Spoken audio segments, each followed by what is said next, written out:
Mana yo kwizerwa, turagushimiye kuko uri kumwe natwe. Tugushimiye kuko watwongereye kubaho kuba umugambi wawe, icyo ugambiriye mu ijambo ryawe ugisohoze, ungire umuyoboro mwiza wo kugabura ibyawe. Duhagaritse ubutware bwose bw'umwijima buzitira kumenya ijambo ryawe mu mitima y'abantu, abateza kurangara, abateza akavuyo, abateza kutita ku ijambo ryawe. Iyo myuka yose turayifashe, iyi mitima yose iteza amatwi ijambo ryawe uyu mwanya turayikugomororeye kugira ngo usohoze icyo wagambiriye muri ryo. Urakoze cyane kuri mu ruhande rwacu, ijambo ryawe ribe igisubizo ku muntu wese urwaye rimukize, wari ubuze ibyiringiro rimusubizemo ibyiringiro, utari ufite gahunda rimuhe gahunda, wari ubuze icyerekezo ritanga icyerekezo, kandi mwami Imana yacu rireme ibitari biriho biremwe, ijambo ryawe rigira umumaro ku muntu wese rimubera igisubizo.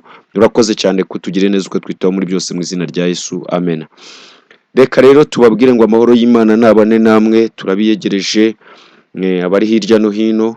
Kuko bisanzwe turabizi ko mudukunda kandi natwe turabakunda. Erega tubabereye hano ariko tuzi ko Imana iri hagati yacu twese, izi kwifuza ko umutima wawe kubera igisubizo. Rero inkoramutima zacu turabaramukishaho muri hirya no hino, turabiyegereje tubabwira ngo ikaze.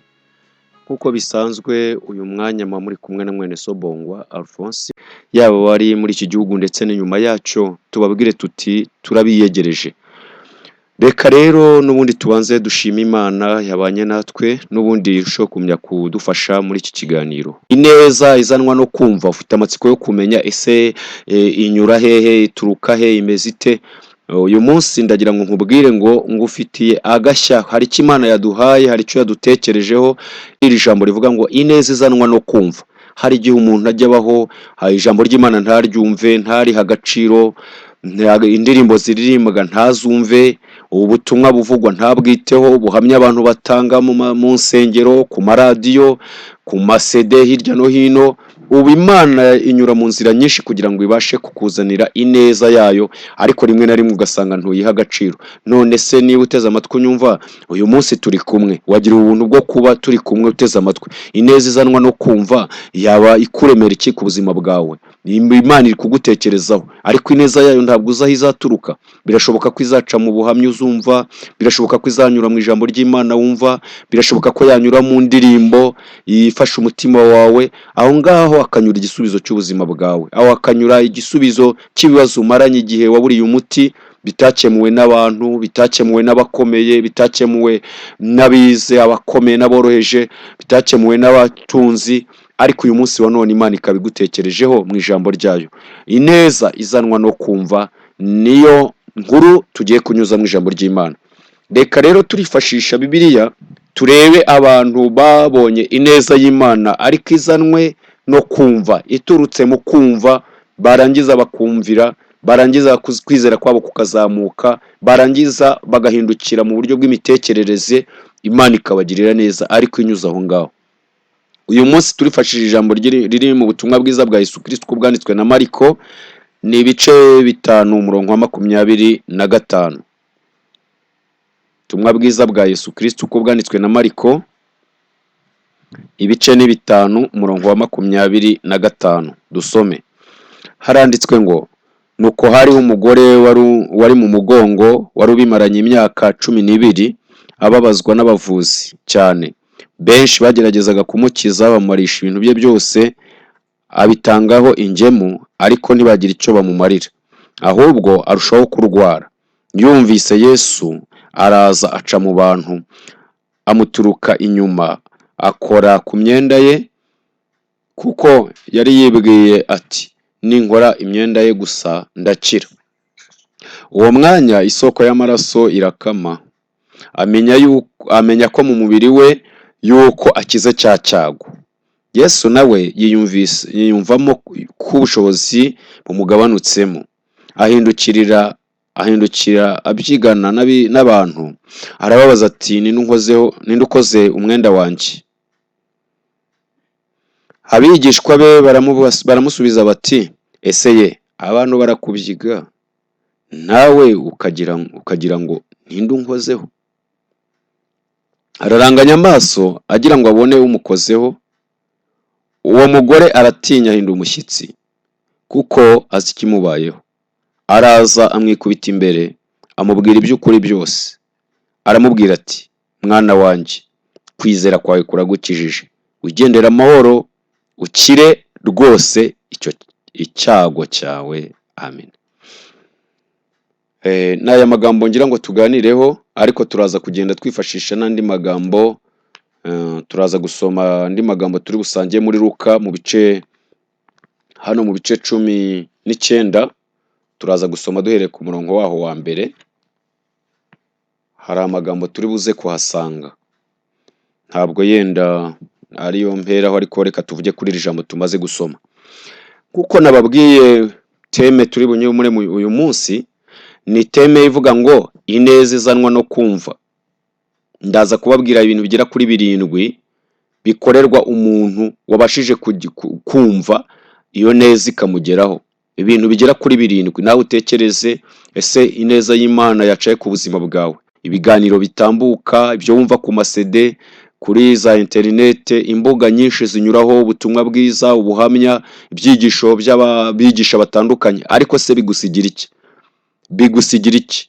Radio yawe utunze, ijambo ry'Imana riranyuraho. Ntujye ugera mu rusengero ariko ijambo rigusanga iwawe mu rugo. Nubwo bitari bikwiye gusa kuryumvira mu rugo, byari bikwiye ngo ugere mu nzu y'Imana. Kuri telefone yawe utunze hari imbuga nyinshi cyane ubasha kurebaho, ukabona abigisha batandukanye, ibyigisho bitandukanye, ubuhamya bw'abantu batandukanye, indirimbo z'abahanzi batandukanye, ariko se bikumarira iki? Ineza y'Imana yakugezeho? Ese ineza izanwa no kumva yaba yarageze ku buzima bwawe? Hari icyo yahinduye mu mibereho yawe?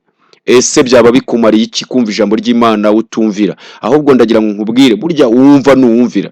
Ndashaka kukubwira rero ngo ineza izanwa no kumva, igizanwa nuko umuntu yahaye agaciro icyo yumva.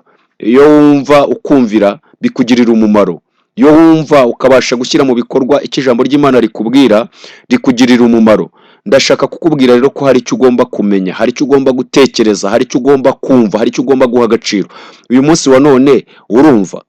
Ese niba wumva urumvira? Ese byaba bikumariye iki? Tumaze kumva ineza izanwa no kumva, rero mwatangiye kumva amagambo tumaze gusoma. Ahangaha mu butumwa bwiza bwa Yesu Kristo uko bwanditswe na Mariko, hano mu bice 5 umurongo wa 25, hatubwiye inkuru z'umudamu wari ubabariye cyane. Bibiri tubwiye ngo yaramaze imyaka 12 arwaye, ababazwa n'abavuzi, kandi yararushye rwose, yaragowe, yarabuze uko agira. Bibiri tubwira ko yaramaranye uburwayi imyaka 12. Bwari uburwayi bwo kurwara mu mugongo, yararwaye uburwayi bwo mu mugongo cyane. Yenda abagabo ntibabyumva cyane, umugabo arwara mu mugongo yagize imvune cyangwa impanuka, ikindi kibazo runaka cyavutse, ariko kenshi abagore uburwayi bukunda kurwara abantu b'igitsina gore. Ngo yaramaze imyaka 12 arwaye uburwayi bwo kuva cyangwa se uburwayi bwo mu mugongo, ariko birayatubwiye yararushye cyane. Ngo abaganga bagerageza kumuvuza, ngo bagerageza kumumarisha ibye byose babitangaho ingemu kugira ngo bamwiteho, ariko ngo ntibagira icyo bamumarira, ahubwo arushaho kuremba, ararwara, amererwa nabi. Ariko igihe kimwe ngo yumva inkuru ya Yesu, yumva ko Yesu akora ibitangaza, yumva ko Yesu akiza, yumva ko Yesu agira neza. Ndagira ngo nkubwire ngo nawe ineza izanwa no kumva birakwiye ngo igere ku buzima bwawe, birakwiye kugira ngo ugire ikihindura mu mibereho yawe, birakwiye kugira ngo ugire ikihindura mu mitekerereze yawe. Arangije ngo yumva inkuru nziza, ngo amenya ko Yesu ari gukora ibitangaza. Imana ishimwe, kuko ineza izanwa no kumva ntabwo uzayizaturuka nawe undeze amatwi unyumva. Birashoboka ko iyi neza waba warayibuze mu bantu, hari urwaye igihe kirekire wabuze igisubizo mu bantu. Birashoboka ko abaganga bagerageje bakora ibyo bakwiye gukora biranga. Birashoboka ko ibyo wabitanzeho ingemu. Birashoboka ko yenda ibyawe wabitanze kugira ngo ubashe kwivuza biranga, birananirana. Wagiye mu mavuriro atandukanye, wabonanye n'abadogiteri batandukanye, wabonanye n'abaganga batandukanye, biranga, birananirana. Ariko nagira ngo nkubwire ngo ineza izanwa no kumva, iki ni igihe cyawe cyo kugendererwamo. Birashoboka ko uyu munsi wa none wagerageje bikanga, ugatekereza ko inzira zose zugaye, ugatekereza ko ibintu byose wabigerageje bikanga, ariko hari ineza izanwa no kumva ijambo ry'Imana, kumva Imana ikora, kumva Imana igira neza, kumva ineza yayo. Arangije uyu mugore rero ngo arangije yumva ko Yesu akora ibitangaza, yumva ko Yesu agira neza. Biya yatubwiye ngo arangije agira kwizera,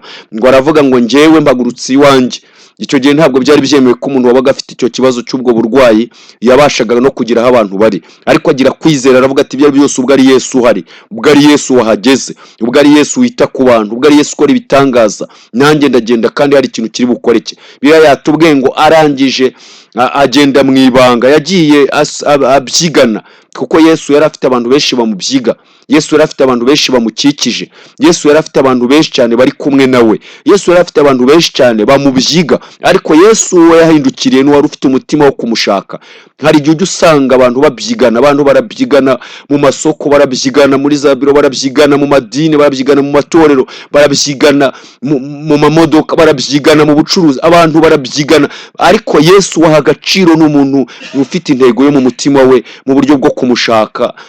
Yesu we yahaye agaciro, we yamenye ko amukozeho, ni umuntu wari ubyiganye ariko afite intego yo mu mutima.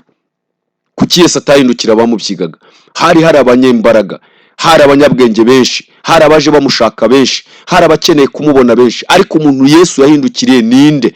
Ni muntu ki? Ni umuntu wari ufite inzara n'inyota byo kubona ineza y'Imana, umuntu wari ufite inzara n'inyota byo kubona ineza ya Yesu, ineza izanwa no kumva yari yamuhagurukije mu rugo, ineza izanwa no kumva yari yamushyize mu ishyaka ridasanzwe, ineza izanwa no kumva yari yamushyize mu izindi mbaraga, nubwo yagaragaraga nk'ugowe, nubwo yagaragaraga nk'urushye, arangije ngo arabyigana. Kugeraho Yesu ari ntabwo byoroshye, kuko abamubyigaga bari benshi. Kugeraho Yesu ari ntabwo byari ibintu byari bimworoheye, kuko hari abanyembaraga bari bamuri imbere. Kugeraho Yesu ari ntabwo byari bimworoheye, kuko hari abantu b'amoko menshi, b'abanyembaraga, b'abanyabwenge, hari abasore, hari abakobwa, hari abagabo, hari abagore, hari abana batoyo. Aho hantu Yesu ari harangwa no kubyiganira abantu. Iyo Yesu ahari abantu barabyigana, aho Yesu ari abantu barabyigana, aho Yesu ari abantu barabyigana bamushaka, barabyigana bashaka gukira, barabyigana bashaka umugisha, barabyigana bashaka amahirwe, kuko Yesu ahari. Aho Yesu ari abantu barizana, baraza. Si ngombwa ko tuvuga byinshi, aho Yesu ari bijya bimenyekana ko ahari. Aho Yesu ari abantu bakira indwara, aho Yesu ari abantu bagira guhishurirwa ibiri mu mitima y'abantu bikamenyekana. Umuntu akaza azi neza ko ahisha abantu, ariko aho Yesu ari agasanga hari abantu bafite amaso areba ibyo abantu batareba. Aho Yesu ari abantu bajya bamenya ibyo abantu batari bazi bikamenyekana. Umuntu akava mu rugo afite ibintu bimugoye, afite ibimuruhishe, afite uburwayi amaranye igihe kirekire butazwi n'abantu, budashobora kurebwa n'amaso y'abantu, ariko amaso y'umwuka, kuko Yesu ahari akabasha kubimenya.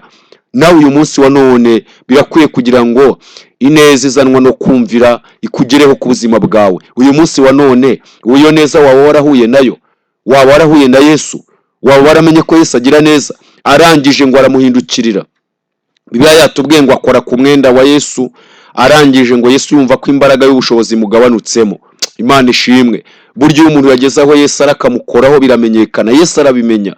Nubwo haba hari ababyigana, nubwo haba umva abasambanyi, birashoboka ko nabo baba baje, abajura baba baje, abagome baba baje, birashoboka ko n'abicanyi bo mu mutima baba baje, yewe abibone nabo baba babyiganye. Abantu bameze batyo b'ingeri nyinshi baba baje babyigana, ariko Yesu wahindukirira n'umuntu waje afite intego. Abantu barabyigana mu bintu byinshi, abantu barabyigana mu mihamagaro, barabyigana mu matorero, barabyigana mu nzego zose, barabyigana, ariko Yesu wahindukirira ni umuntu ushaka kubona ineza izanwa no kumva, ni umuntu wabashije kumva amakuru ya Yesu. Uyu mugore yari yarumvise amakuru, kandi amakuru yari yumvise yari meza, kandi abayamuzaniye nabo bari bazanye amakuru meza, bari bazanye inkuru nziza. Birashoboka ko yahuye n'abatanze ubuhamya bw'ibyo babonye Yesu yakoreye mu iteraniro, bw'ibyo babonye Yesu yakoreye mu itorero, ibyo babonye yakoreye mu muhamagaro, ibyo babonye yakoreye muri groupe, ibyo babonye yakoreye mu banyamasengesho, ibyo babonye yakoreye mu baririmbyi, ibyo babonye yakoreye mu giterane, birashoboka ko bari bafite amakuru meza, bari abantu beza, bari bafite amakuru meza kandi bari bazi kuyatanga uko bayabonye. Ntabwo bari bazanye inkuru zitari imvaho, bazanye amakuru nyayo kandi bayazana amakuru babonye, bazana amakuru bakuye kuri teri. Rimwe na rimwe hari igihe abantu bajya bazana amakuru ariko bakazana amakuru atariyo, ariko uyu muntu yari yumvisha amakuru meza, arangije agira intego mu mutima we, avuga ati nanjye ndagiye, uwo mwami wakijije abandi nanjye arankiza, uwo mwami wagiriye neza abandi nanjye yangirira neza, uwo mwami wakijije abandi nanjye yankiza, wahagurukije abandi nanjye yampagurutsa, wakijije abandi nanjye yankiza, yakora kuri iki cyago cyanjye maranye igihe kirekire. Yari yaragerageje amahirwe y'uburyo bwinshi biranga.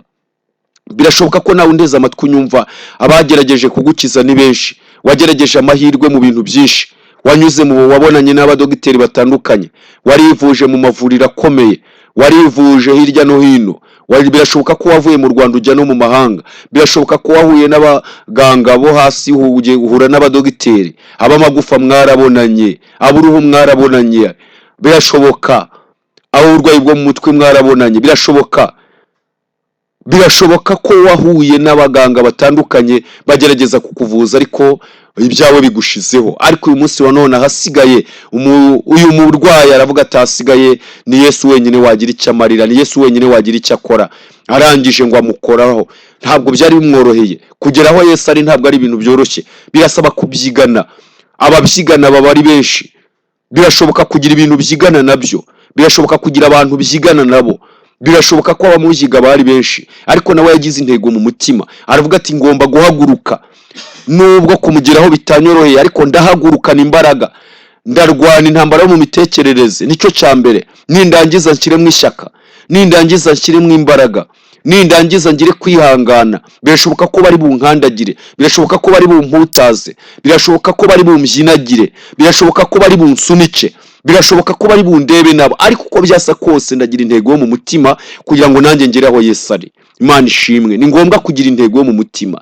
Arangije ngo arabyigana. Bibiliya yatubwiye ngo arangije arabyigana akora kuri Yesu. Ngo Yesu yumva ko imbaraga y'ubushobozi mugabanutsemo, harangije arahindukirira abantu, harabaza ngo ninde unkozeho. Imana ishimwe. Babyiganaga ari benshi ariko yahindukiriye umwe. Bibiliya yatubwiye ngo amaze guhindukira uwo mwanya, agihindukira ngo abigishwa babaza Yesu ati wowe urabaza ngo abantu barakubyiga ari benshi? Reba nawe iki giterane kirimo abantu benshi, iri teraniro ririmo abantu bangana gutya, reba iri torero rimaze kugira abakristo benshi, rimaze kubonekamo abantu benshi. Ese wabasha kumenya ufite ikibazo? Ese wakimenya bwo wagikemura? Ese wabasha kumenya ugukozeho? Ese urabaza ugukozeho urabona bishoboka kumumenya? N'aba bantu bakubiga, ariko Yesu we yarazi umukozeho. Bibiliya yatubwiye ngo arangije araranganya amaso ngo agira ngo arebe ko abona umukozeho, ngo ariko muri we yiyumvagamo ko hari imbaraga imugabanutsemo, kuko igitangaza cyari cyakoretse, imbaraga yo gukiza yari yamukozeho. Haleluya. Arangije ngo arahindukirira, ngo ariko uwo mugore nawe agira ubwoba, ahinda umushyitsi, ngo arangije amwikubita imbere. Imana ishimwe, yagize kwimenya. Arangije amwikubita imbere, agira guhamya, aravuga ati ibyo byose umva, imyaka maze 12 nagerageje kubonana n'abakomeye ntacyo bamariye, nagerageje kubonana n'abadogiteri batandukanye ntacyo bamariye, nabonanye n'aburu ntibagira umumaro, nabonanye n'abo magufa ntibangiriye umumaro, abo umutwe twarabonanye. Aragerageza nta mumaro bagize, aragerageza ati nabonanye n'abakomeye, yewe abafite amafaranga twarabonanye, abize menshi twarabonanye, abafite ubumenyi butandukanye bangezeho ntacyo bamari. Aravuga ati ngiye kumuhamiriza, genda niba ari ugupfa mfe, ariko kuko numva ko muri ngiye hari ikintu gikoretse. Imana ishimwe. Arangije ngo arahindukira, aravuga ati ngo araza mwikubita imbere. Bibiliya yatubwiye ngo amubwira iby'ukuri byose, ngo aramubwira ngo ni ngiye ugukozeho. Arangije ngo Yesu aramureba, aramwitegereza, ngo aramubwira ngo arangije aramubwira ngo noneho igendera amahoro kandi ukiri icyago cyawe rwose. Hari icyo bita agahenge. Abageragezaga kumukiza bamuhaga agahenge, ariko ntabwo bamukizaga rwose. Ariko iyo ubonanye na Yesu, yo uje ufite intego, ineza izanwa no kumva iyo yakugezeho, ukiri icyago cyawe rwose. Ndakubwira ngo uyu munsi ukire rwose, wihana amagambo buri munsi bwacu ukayasubiramo, ariko uyu munsi nuhura na Yesu ukiri icyo cyago cy'amagambo, ukiri icyo cyago cyo gusebanya, icyo cyago cy'ubusambanyi, icyo cyago cy'amahane, icyo cyago cyo kurwana, icyo cyago cy'ubusambanyi cy'ubujura, icyo cyago cyo kutababarira, icyo cyago cyo kwishyira hejuru no kudaca bugufi, icyo cyago cyo kutubaha no kwishyira hejuru, yewe icyo ni icyago. Ariko kiri cyo cyago cyawe rwose birakwiye kugira ngo nuwiba wabonanye na Yesu, ineza izanwa no kumvika bayumvikaniye mu batwi yawe, ineza izanwa no kumvika bigeze mu bugingo bwawe, ineza izanwa no kumvika bayumvikaniye ku bugingo bwawe, mu bitekerezo byawe, mu mitekerereze yawe, yewe birakwiye kugira ngo wakire ineza izanwa no kumva. Arangije aravuga ati rwose ninjye amwikubita imbere amubwira iby'ukuri byose. Bibiliya yatubwiye ngo arangije Yesu nawe aramureba aramubwira ngo icyambere kwizera kwawe kuragukijije, ikindi kiri cyo cyago cyawe rwose, ibyaha byawe urabibabariwe. Yesu iyo ubonanye na Yesu ntabwo akiza icyago gusa, ahubwo ajya akiza n'umutima, ubugingo bukaba buzima. Erega birashoboka ko uyu munsi undeze amatwi, icyago cy'umubiri ari nta gihari, ariko icyago cy'ubugingo nacyo birakwiye kugira ngo ubonane na Yesu aya masaha, nawe Yesu akugirire neza gukize. Nawe Yesu akwiye kugukiza, Yesu akwiye kukugirira neza, Yesu akwiye kongera akagutabara, Yesu akwiye kukurengera. Ukwiye nawe kwakira ineza izanwa no kumva. Birashoboka ko uyu muntu yari yumvise amakuru atandukanye nayo yumvaga. Aya makuru yari yumvise yaratandukanye n'ay'abandi bantu bavuga. Yari yumvise inkuru nziza y'umwami mwiza ubasha kugira neza, akagirirwa neza. Ese wowe ni iki kintu ku buzima bwawe kibaye nk'icyago? Ni iki cyakubereye icyago? Ese ni amagambo? Ese ni ubusambanyi? Ni ukutumva? Ni ukumva ntiwumvire? Ese ni ukwiga bigoranye? Ni icyago cyo kuba wenyine? Ni icyago cyo kutagira umuntu ukwitaho? Ariko ineza izanwa no kumva ndakubwira ngo wari ukwitayeho. Ineza izanwa no kumva ndakubwira ngo ikwiye kugira icyo ikora ku buzima bwawe. Ni iki kintu wowe uyu munsi wa none, ni iki kintu gishobora kukubera icyago? Ni iki kikubereye icyago? Ni iki kikubereye ingorane? Ni iki kikubereye uburwayi umaranye igihe kirekire? Ubwo burwayi ineza izanwa no kumva. Birashoboka ko uburwayi urwaye butakubuza kwinjira mu modoka. Birashoboka ko winjira mu modoka bikemera, winjira muri biro bikemera, uracuruza bikemera bikagenda, ubasha gukora bikumvikana bigashoboka. Ariko se ineza izanwa no kumva uyu munsi wa none, ni iki cyago? Ni iki kikubereye icyago kiruhije ubuzima bwawe, kigoye ubuzima bwawe? Ni ikihe cyago urimo kurwana nacyo? Ni icyago cyo gukubitwa n'umugabo? Ni icyago cyo gukubita umugore buri munsi? Ni icyago cyo kutumvira ababyeyi? Ni icyago cyo kwanga abana wibyari? Ni icyago cyo gusuzugurwa no gusuzugura? Ni icyago cyo kutagira icyerekezo ku buzima bwawe? Ni icyago cyo gukora ntibigere? Mbese ni iyihe ndwara umaranye igihe kirekire? Ni ikihe cyago urimo kurwana nacyo? Reka nkubwire ijambo rivuga ngo ineza izanwa no kumva. Birashoboka ko icyo cyago Yesu aragishoboye. Icyago cyose kiri ku buzima bwawe, icyago cyose uri kurwana nacyo mu mibereho yawe, icyago cyose uri kurwana nacyo mu mitekerereze yawe, icyago uri kurwana nacyo mu muryango, Yesu aragishoboye. Umva wowe undeze amatwi unyumva, uyu munsi wa none sinzi icyago urimo kurwana nacyo, ariko Imana iri kukireba. Ineza izanwa no kumva ni gushyikire mu izina rya Yesu Kristo. Yesu Kristo uko yari ari kera n'uyu munsi niko ari kandi niko azahoraho. Uwagiriye neza, iyo neza yageze ku mugore wari ubimaranye imyaka 12 abazwa n'abavuzi batagira icyo bamumarira.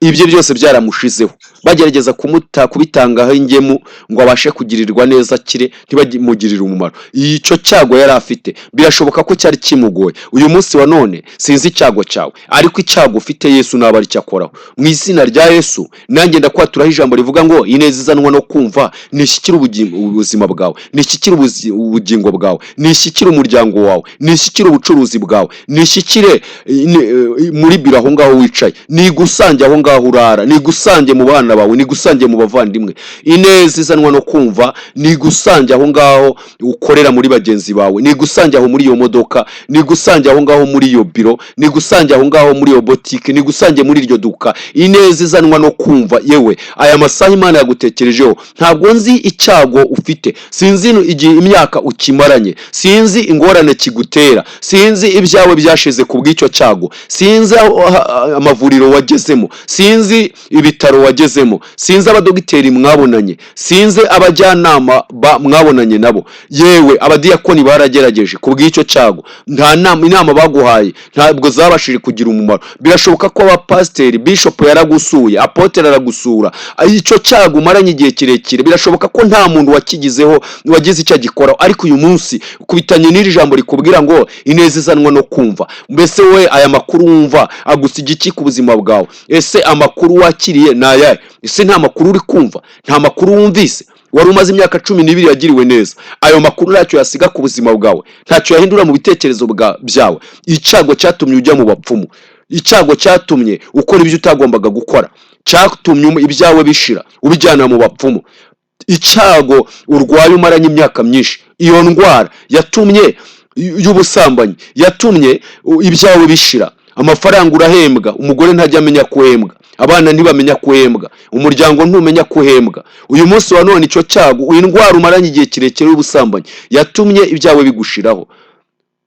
Niko mwene data, uyu munsi wa none ni neza izanwa no kumva, nishyikira umutima wawe, nishyikira ibitekerezo byawe, nihindura ubugingo bwawe, nihindura imigendere yawe, nihindura ibikorwa byawe, nihindura amagambo yawe, nihindure uko witwara muri ubwo bucuruzi, uko witwara muri ako kazi k'ubushoferi, uko witwara aho mu muryango, uko witwara aho mu bana bawe, uko witwara aho mu bavandimwe, muri bene so mukorana aho muri ubwo bucuruzi, bene so mukorana aho ngaho muri iyo biro.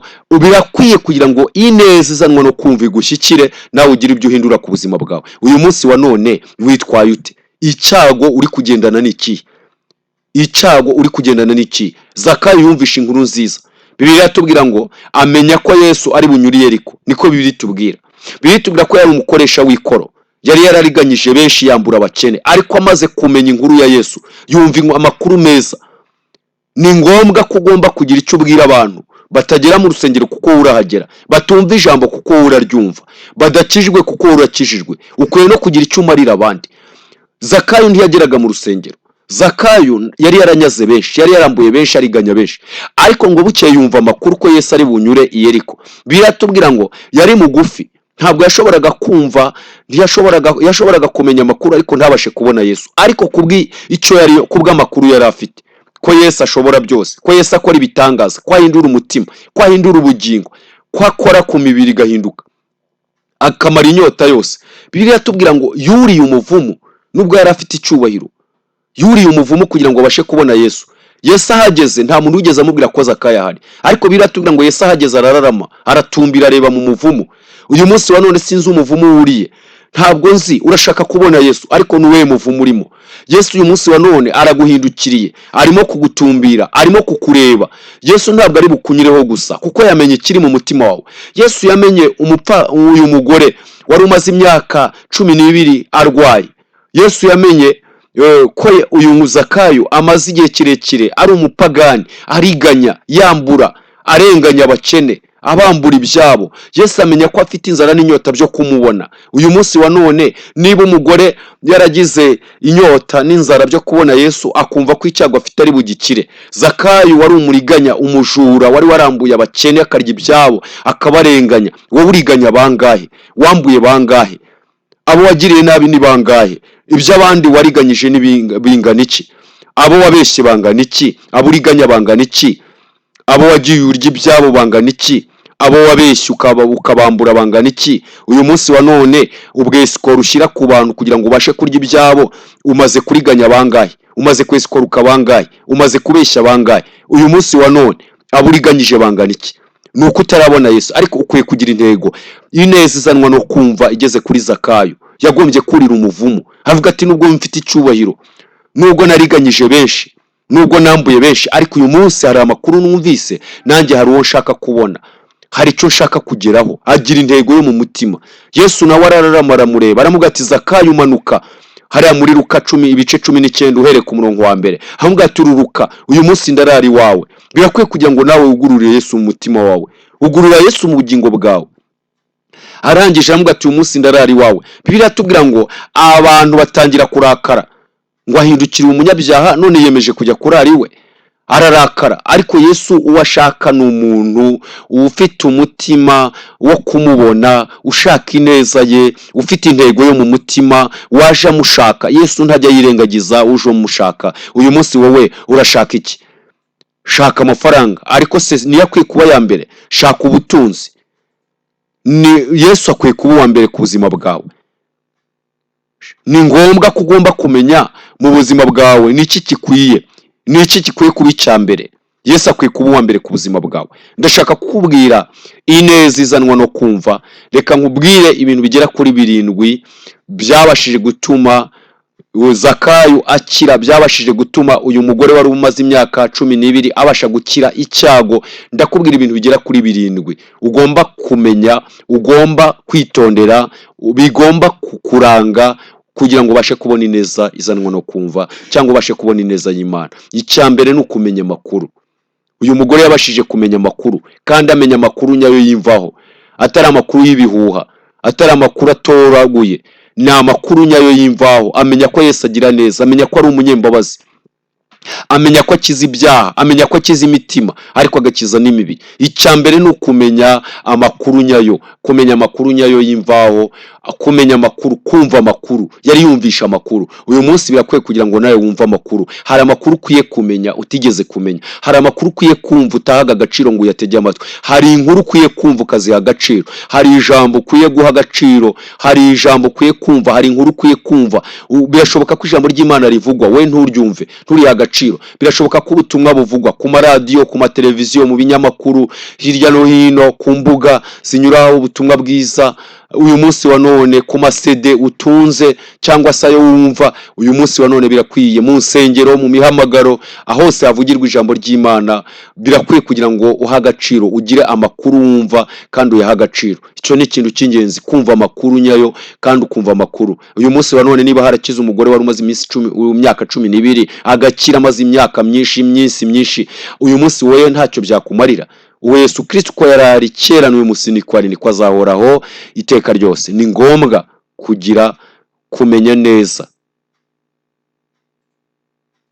Cya kabiri ni ukuba afite amakuru y'imvaho.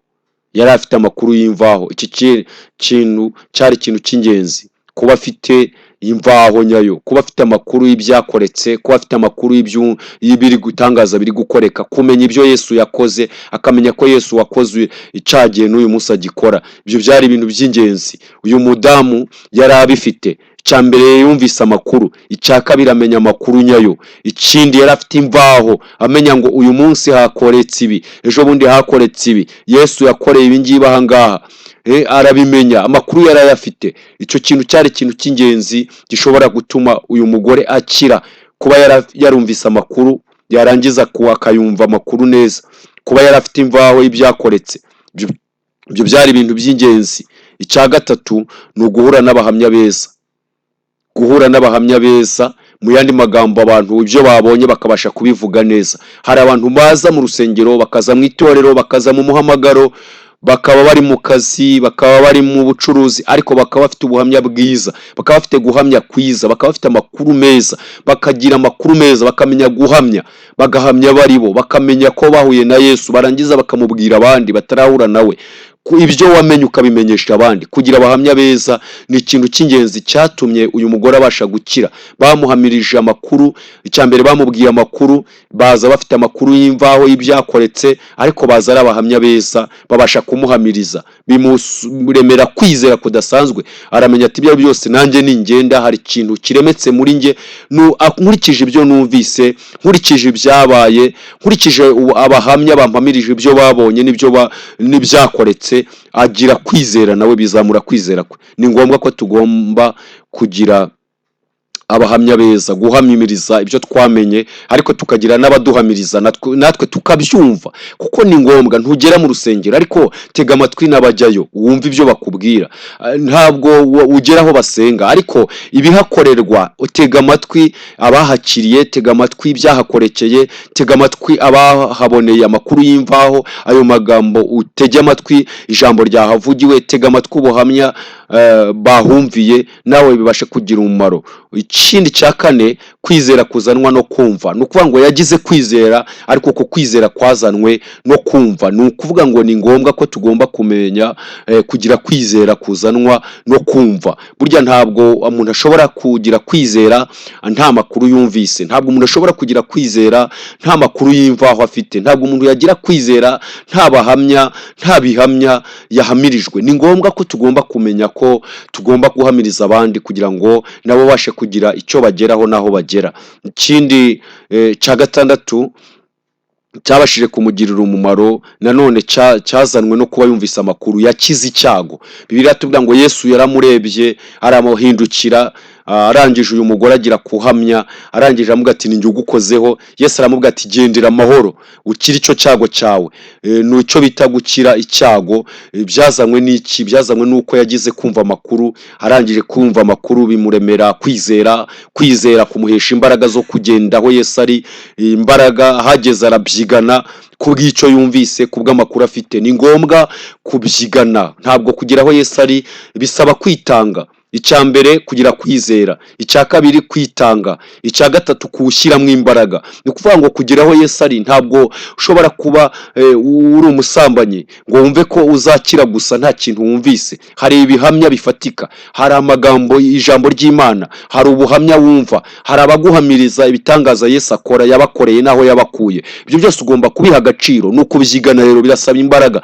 Ubutumwa bwiza buravuga ngo kuva kera ubwami bw'Imana tubugishamo imbaraga, kandi kubujyamo ni ugutwarana. Ntabwo rero wakwicara gusa ngo uvuge ngo wowe ubwawe nta zindi mbaraga zigufasha. Ugomba ubufasha, ugomba izindi mbaraga, ugomba ibihamya, ugomba mu yandi magambo gusobanurirwa, ugomba kugira ibyo umenya kugira ngo ubashe gukira icyago. Mu yandi magambo nawe ufite icyago maranye igihe kirekire unteze amatwi unyuma, ariko se nayahe makuru yagukiza icyago? Ni izihe nkuru ufite? Ese ubasha guha agaciro amakuru wumva? Ufite imvaho ibyo Yesu yakoze? Uyu munsi wa none turaguhamiriza ko natwe hari aho yadukuye. Uyu munsi wunteze amatwi unyumva, Imana yangijije nararemaye ndi ikimuga ngenda nkururuka. Uyu munsi wa none narakize. Ayo ni amakuru ukwiye kumenya neza, ukabasha kumenya ngo mbese Imana yakijije Bongwa uyu munsi wa none akaba ari muzima. Iyo Mana iracyakora, ndaguhamiriza ko igikora. Ese iracyumva, yanyumvishe nawe yakumva.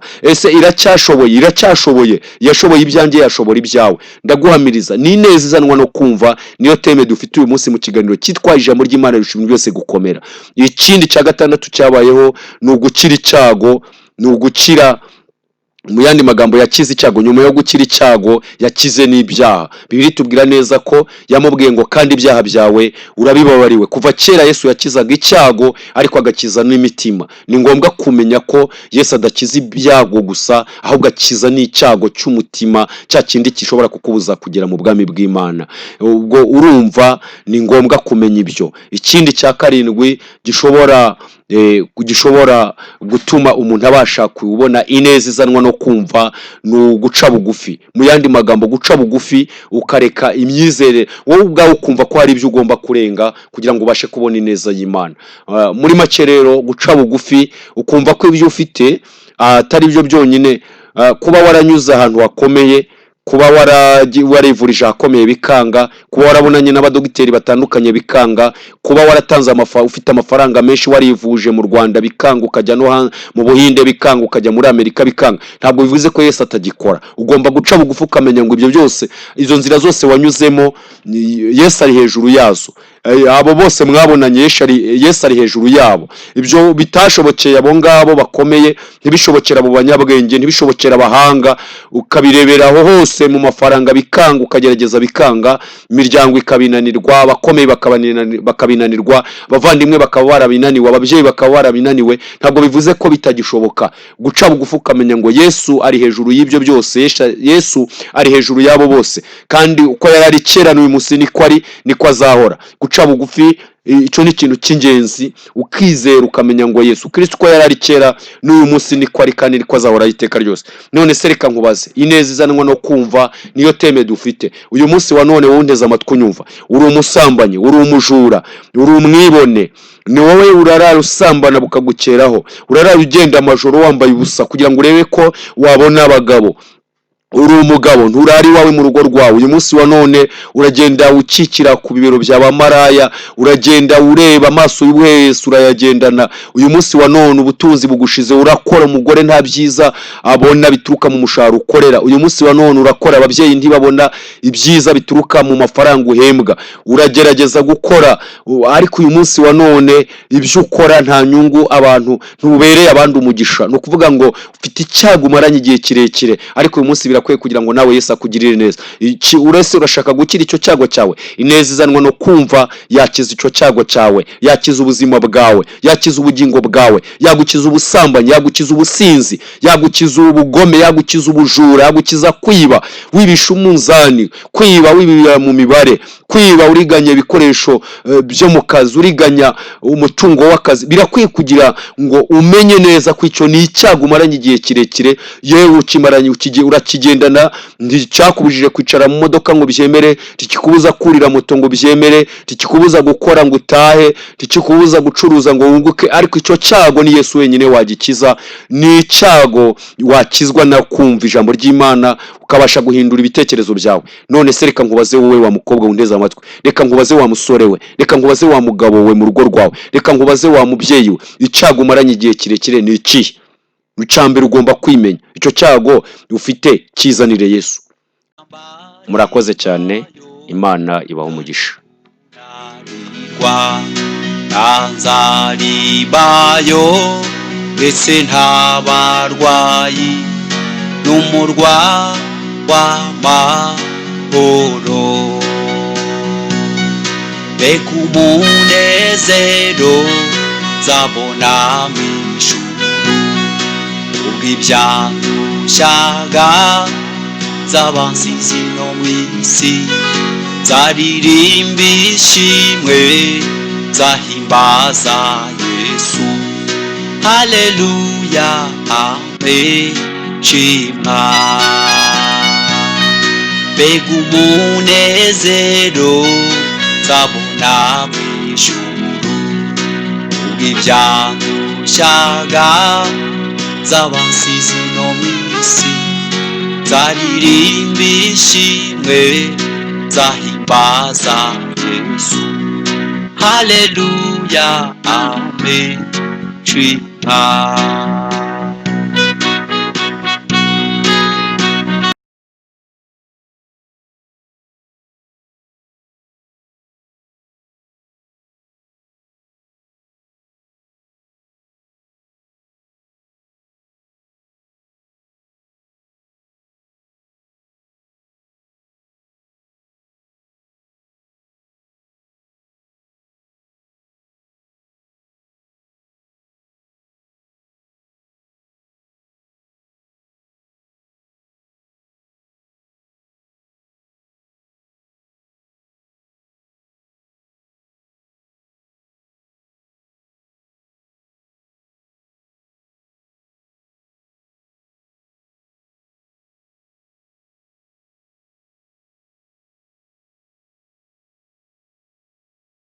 Taba